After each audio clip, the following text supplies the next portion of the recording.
মন ভালো রাখার এখন একটাই উপায়, হরিনাম সংকীর্তন। যেখানে হয় হরিনাম সংকীর্তন সেখানে হয় ভক্তের আগমন। তাই সকলে মিলে হরিনাম সংকীর্তন শুনে যান আর মুখে মুখে প্রচার করে যান। হরে কৃষ্ণ কৃষ্ণ কৃষ্ণ হরে হরে, হরে রাম রাম রাম হরে হরে।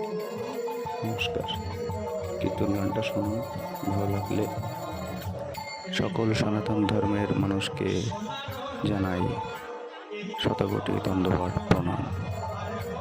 হরে কৃষ্ণ, জয় রাধে।